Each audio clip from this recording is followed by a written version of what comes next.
எல்லாரும் எப்படி இருக்கீங்க? இன்னைக்கு வீடியோல நம்ம என்ன பார்க்க போறோம்னா ஒரு சிம்பிள் லஞ்ச் காம்போவும் கொஞ்சம் ஷாப்பிங்கும் தான் பார்க்க போறோம். ஸோ லாஸ்ட் சாட்டர்டே வந்து நான் ஒரு சிம்பிள் லஞ்ச் பண்ணியிருந்தேன். ஸோ அது என்னன்னு பார்த்தீங்கன்னா கேரட் மசாலா பொரியல், புடலங்காய் கூட்டு, அதுக்கப்புறம் பொன்னாங்கண்ணி கீரை வந்து தேங்காய் அரைச்சி ஊற்றி வச்சிருந்தேன். ஸோ அதை தான் உங்ககிட்ட ஷேர் பண்ணிக்கலான்னு இருக்கேன். ஸோ அதோட நாங்கள் ஷாப்பிங் போனப்போ எடுத்த கொஞ்சம் கிளிப்ஸும் வந்து ஃபைனலாக ஆட் பண்ணுறேன். இந்த வீடியோ வந்து உங்களுக்கு இன்ட்ரெஸ்டிங்காக இருக்கும்னு நினைக்கிறேன். வீடியோ ஃபுல்லாக பாருங்கள். பொன்னாங்கண்ணி கீரை வாங்கிட்டு வந்தோம் தமிழ் கடையில் போயிட்டு. அதை தான் வந்து உருவிட்டுருக்கேன். இது ஆக்சுவலாக வந்து 2 இயர்ஸ்க்கு மேலே இருக்குன்னு நினைக்கிறேன். இதை பார்த்த உடனே வாங்கிட்டோம். ஸோ இது வாங்கினதுனால முருங்கைக்கீரை இருந்தது, அது வாங்கலை. பாருங்கள், இவ்வளோ தான் வந்து கீரை வந்திருக்கு. ஆனால் வந்து காம்பு பாருங்கள் எவ்வளோ வந்திருக்குன்னு ஒரு கட்டில். ஸோ இதை வந்து இப்போ நம்ம போய் தேங்காய் அரைச்சி ஊற்றி வைக்கலாம். இன்றைக்கி சமையலுக்கு தேவையானதெல்லாம் ரெடி பண்ணி எடுத்து வச்சுருக்கேன் பாருங்கள். ஸோ ஃபஸ்ட்டு என்னென்ன செய்ய போகிறோன்னு சொல்லிடுறேன். பொன்னாங்கண்ணி கீரை தேங்காய் அரைச்சி ஊற்றி வைக்க போகிறோம். அதுக்கப்புறம் பார்த்திங்கன்னா புடலங்காய் கூட்டு வைக்க போகிறோம். அப்புறம் கேரட் வந்துட்டு பொரியல் பண்ண போகிறோம். ஸோ நாங்கள் வந்து தமிழ் ஷாப்புக்கு போகும்போது இதெல்லாம் கிடச்சிது. ரொம்ப ரேரானது. கிட்டத்தட்ட இதெல்லாம் வந்து நாங்கள் சாப்பிட்டு ஒரு 1 இயர் 1.5 இயர்ஸ்க்கு மேலே இருக்கும். ஸோ வாங்க இதெல்லாம் வந்து எப்படி பண்ணுறதுன்னு பார்க்கலாம். அதுக்கு முன்னாடி வந்து பார்த்திங்கன்னா கீரைக்கு வந்து இந்த பெரிய வெங்காயம் வந்து ஒன்று இந்த மாதிரி நீல வாக்கில் கட் பண்ணி வச்சுருக்கேன். அதுக்கு வரமிளகா எடுத்து வச்சுருக்கேன். அதுக்கப்புறம் புடலங்காய் கூட்டுக்கு சின்ன வெங்காயமும் வாங்கிட்டு வந்தோம். ஸோ அதனால் அதில் ஒரு 6-7 சின்ன வெங்காயம், 3 பச்சை மிளகா, கருவேப்பிலை. அதுக்கப்புறம் கூட்டுக்கு வந்துட்டு கடலைப்பருப்பு வேக வச்சு வச்சுருக்கேன். ஒரு 3 டேபிள் ஸ்பூன் கடலைப்பருப்பு எடுத்து வேக வச்சு வச்சுருக்கேன். அதோட தேங்காய். இதெல்லாம் வந்து ரெடியாக இருக்குது. நம்ம குக் பண்ணுறது மட்டும்தான் ரிமைனிங். இந்த கீரைக்கு வந்துட்டு தேங்காய், சீரகம், அதுக்கப்புறம் கசகசா இருந்தால் போட்டுக்கலாம். என்கிட்ட இல்லை இன்றைக்கி, அதனால் தேங்காயும் சீரகமும் போட்டு அரைச்சி வச்சுருக்கேன். அதுக்கப்புறம் இது என்னென்னு பார்த்தீங்கன்னா கழனி. அதாவது நம்ம அரிசி சாப்பாட்டுக்கு எடுக்கிறோம்ல, அதை வந்து ஒரு டைம் தண்ணி ஊற்றி கழுவி கீழே ஊற்றிட்டு இந்த செகண்ட் டைம் எடுக்கிற தண்ணியை வந்து இந்த மாதிரி நம்ம சேவ் பண்ணிக்கிட்டோம்னா இது வந்து நம்ம கீரை செய்கிறதுக்கு யூஸ் பண்ணிக்கலாம். நல்லா திக்காக இருக்கும் கீரையோட அந்த கன்சிஸ்டன்சி, டேஸ்ட்டாகவும் இருக்கும். ஸோ அதுக்காக ரொம்ப சத்தும் கூட. நம்ம ஆஸ் யூஷுவல் பேரலல் குக்கிங் தான் பண்ண போகிறோம். ஸோ இந்த சைடு வந்து நம்ம புடலங்காய் பண்ணிடலாம், இங்கே வந்து நம்ம கேரட் பண்ணிடலாம். ஸோ அதுக்கு கொஞ்சம் ஆயில் போட்டுட்டு ஸோ இப்போ வந்து நம்ம இதில் கடுகு போட்டுக்கலாம், சீரகம். ஸோ அதே மாதிரி கேரட்டும் வந்து நம்ம கடுகு ஊற்றிக்கலாம்.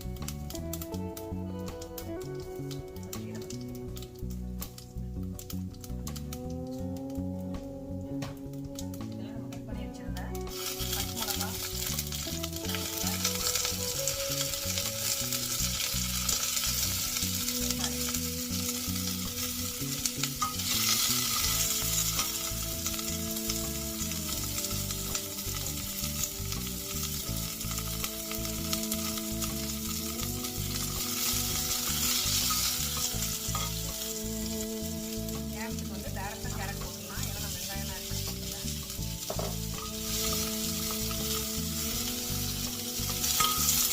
நம்ம பொடலங்காய் ஆட் பண்ணிக்கலாம்.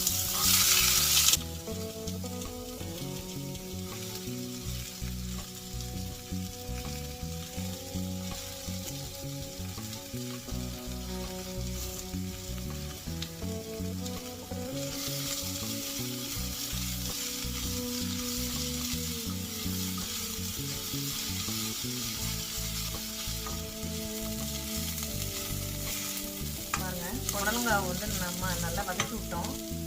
இதில் இது கொஞ்சம் வேகிறதுக்காக நம்ம பருப்பு வேக வச்ச தண்ணி இருக்கு பாருங்க, அது கொஞ்சம் ஆட் பண்ணிக்கலாம்.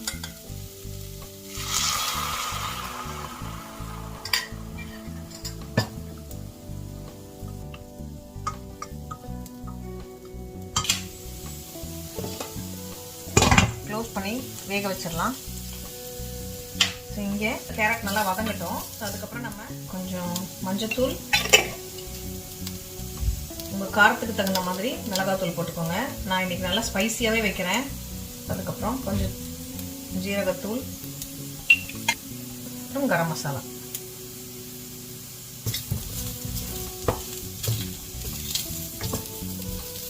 ஸோ இதெல்லாம் போட்டுட்டு ரொம்ப ட்ரையாக இருக்கிறதுனால நம்ம கொஞ்சமாக தண்ணி ஆட் பண்ணிக்கலாம். உப்பு பண்ணி க்ளோஸ் பண்ணி வச்சிடலாம்.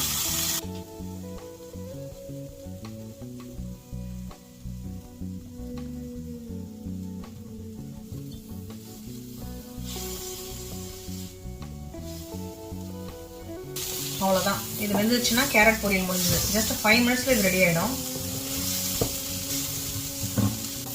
கொஞ்சம் தண்ணி ஆட் பண்ணிக்கலாம்.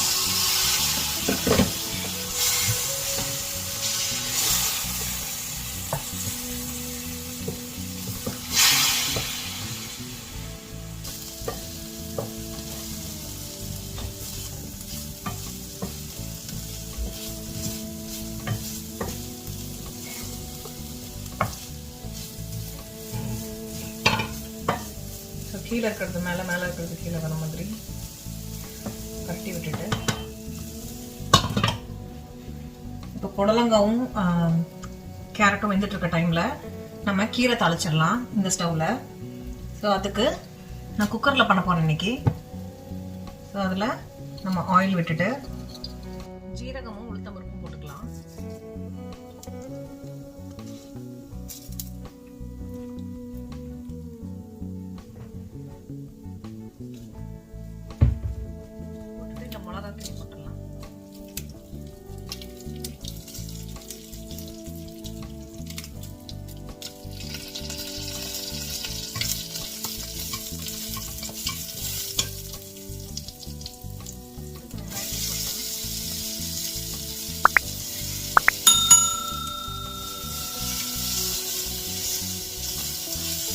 வெங்காயம் வந்து ரொம்ப வதங்க வேண்டாம்.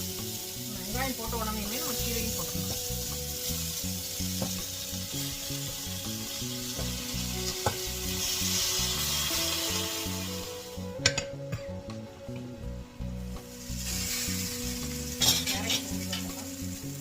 அப்பப்போ இந்த கேரட்டை வந்து கிளறி விட்டுக்கணும், இல்லைன்னா வந்து அடி பிடிச்சிடும்.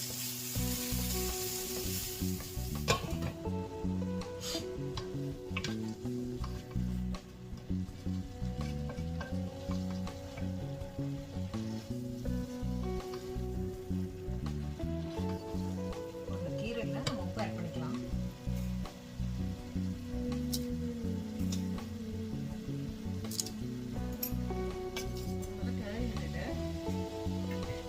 அரிசி கழனி எடுத்து வச்சுருந்தோம்ல, அதில் இந்த மேலே இருக்கிற கழனியை வந்து ஃபஸ்ட்டு தனியாக எடுத்து வச்சுட்டு லாஸ்ட்டில் வேணும்னா நம்ம ஆட் பண்ணிக்கலாம். ஸோ அது வந்து திக்காக இருக்காது. இப்போ இந்த கழனியை மட்டும், இந்த அடியில் இருக்க கழனியை மட்டும் நம்ம அப்படியே அந்த கீரையில் ஆட் பண்ணி வேக விட்டுக்கலாம். பாருங்க, அடியில் எவ்வளோ திக்காக இருக்குன்னு.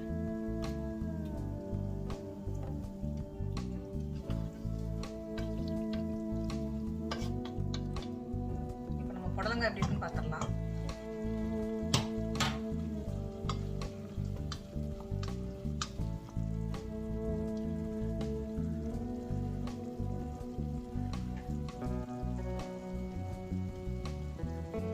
கொஞ்சம் வேகணும். க்ளோஸ் பண்ணி வச்சிடலாம்.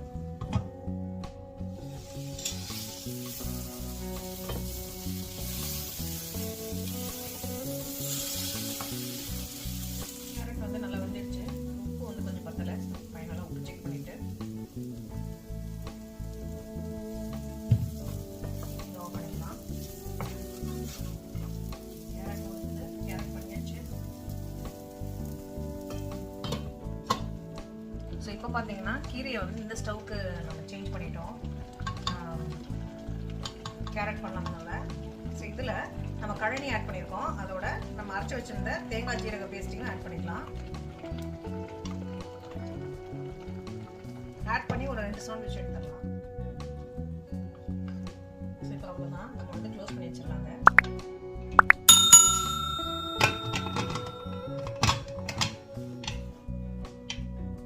ஸ்டீம் வந்துருச்சு, வெயிட் போட்டுடலாம். இப்போ பாருங்க, நம்ம புடலங்காய் வந்து வெந்துருச்சு. நம்ம பருப்பு ஆட் பண்ணிக்கலாம். 10 மினிட்ஸ் ஆயிருக்கு இது வேகிறதுக்கு. ஸோ புடலங்காயை பொறுத்து வந்து டைம் சேஞ்ச் ஆகும். ஸோ ரொம்ப முத்தலாக இருந்தால் டைம் ஆகும். இது 10 மினிட்ஸில் வெந்துருச்சு. நம்ம பருப்பு ஆட் பண்ணிக்கலாம். வேக வச்சு எடுத்து வச்சுருந்தா கடலை பருப்பு ஆட் பண்ணிக்கலாம். அதோட நம்ம எடுத்து வச்சுருந்த தேங்காயை ஆட் பண்ணிக்கலாம். ஒரு கொதி கொதி வந்தோடனையும் நம்ம ஆஃப் பண்ணிடலாம். திக்கான உடனேயும் அவ்வளோதான். இதில் எந்த மசாலாவும் போடுறதில்ல பாருங்கள். வெறும் பச்சை மிளகா உப்பு தான் போட்டிருக்கோம்.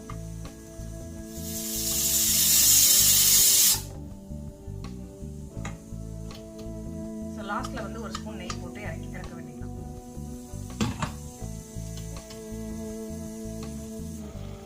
பாருங்கள், இதில் உப்பு ஆட் பண்ணிக்கலாம்.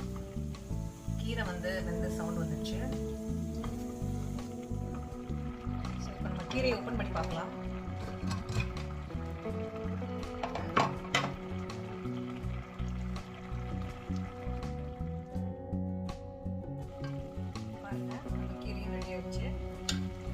இப்போ நம்ம இந்த கூட்டில் கொஞ்சம் நெய் ஆட் பண்ணிக்கலாம்.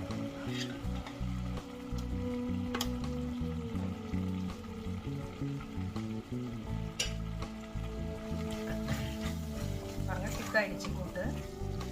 சூப்பர். ஸோ இப்போ நம்ம எல்லாத்தையும் சர்வ் பண்ணிடலாம். நம்மளோட புடலங்காய் கூட்டு, கீரை தேங்காய் அரைச்சி ஊற்றி வச்சது, அதுக்கப்புறம் கேரட் பொரியல், தயிர், ஊறுகாய் எல்லாம் ரெடி ஆயிடுச்சு. ஸோ சாதமும் வந்து வடிச்சிட்டேன். ஸோ இப்போ வந்து நம்ம பிளேட்டில் சர்வ் பண்ணிடலாம்.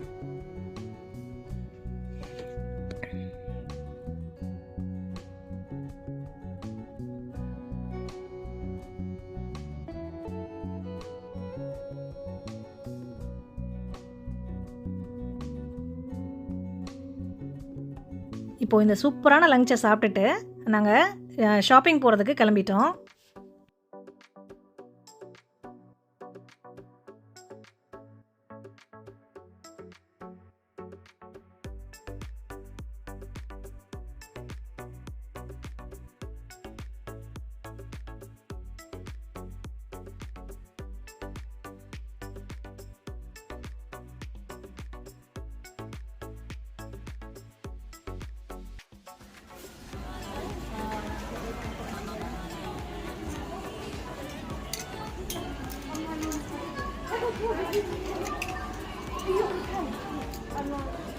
நல்லா இருக்கு.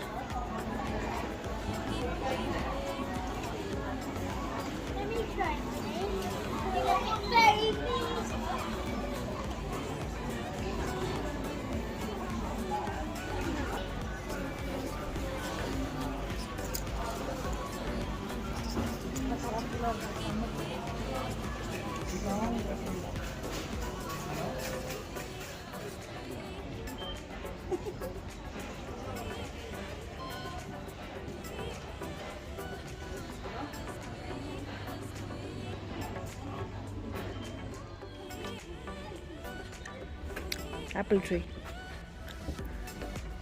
Different types of apple. எவ்வளோ இது rate? 16 pounds. Okay. 26 pounds. 16 pounds. ஒன்று ஒரு விலையா? இல்லை 26 pounds. எல்லாமே 26. இது வந்து 16 போட்டுருக்காங்க. ஓ, இது 16. ஸோ இதெல்லாம் இந்த தொட்டியில் இருக்கிறதெல்லாம் 26 pounds. ஃபுல்லாமே different types of apples, cherries, pears, blueberries. இந்த பக்கம் பாருங்கள், ஃபென்ஸ் எல்லாம் வச்சுருக்காங்க. இந்த ரோசஸ்,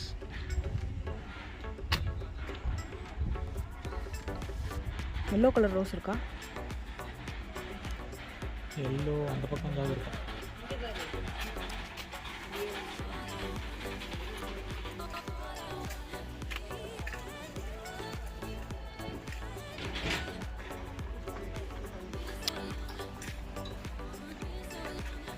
ரோசஸ்.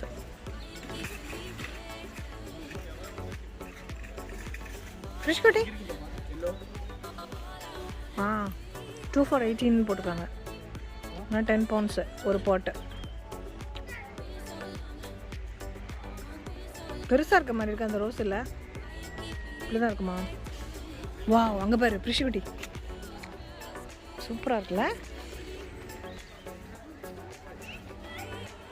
இதெல்லாம் பார்த்தீங்கன்னா கம்போஸ்ட் இந்த சைடு எல்லாமே வச்சுருக்காங்க. ஃபுல்லாக வந்து கம்போஸ்ட்டு நம்ம செடி வளர்க்குறதுக்கு வந்து போட்டோன்னா நல்லா வளரும், சாயிலோடு சேர்த்து. அதுக்கப்புறம் அந்த ஸ்லக்கு அது மாதிரிலாம் அவாய்ட் பண்ணுறதுக்காக இந்த பீட் ஃப்ரீ கம்போஸ்ட்டு. இந்த பிளான்ட் பாருங்கள், டெரகோட்டா பிளான்டர்னு இருக்குது. இதோட இலை வந்து ரொம்ப அழகாக இருக்குது. இது வந்து 40 pounds. நம்ம ஊர் காசுக்கு வந்து 4000 ரூபா. சூப்பராக இருக்குது. அப்படியே இந்த பாட்டோட நம்ம வாங்கிட்டு வச்சோன்னா இதில் வளர்த்துக்கலாம். பிடிச்சிருக்கும்னு நினைக்கிறேன். இந்த வீடியோ பிடிச்சிருந்ததுன்னா ஒரு லைக் கொடுங்க. இந்த வீடியோவை உங்கள் ஃப்ரெண்ட்ஸ் அண்ட் ஃபேமிலியோடையும் மறக்காமல் ஷேர் பண்ணிக்கோங்க. நீங்கள் இப்போ தான் ப்ரிஷியஸ் ஹோம் இன் லண்டனை ஃபஸ்ட் டைம் பார்க்குறீங்க அப்படின்னா சப்ஸ்கிரைப் பண்ணி பக்கத்தில் இருக்க அந்த பெல் ஐகானையும் ப்ரெஸ் பண்ணிக்கோங்க. அப்போ தான் நாங்கள் எப்போ வீடியோஸ் போட்டாலும் உங்களுக்கு நோட்டிஃபிகேஷன்ஸில் வரும். சீக்கிரமே அடுத்த வீடியோவில் மீட் பண்ணுவோம். தேங்க்யூ, பாய்.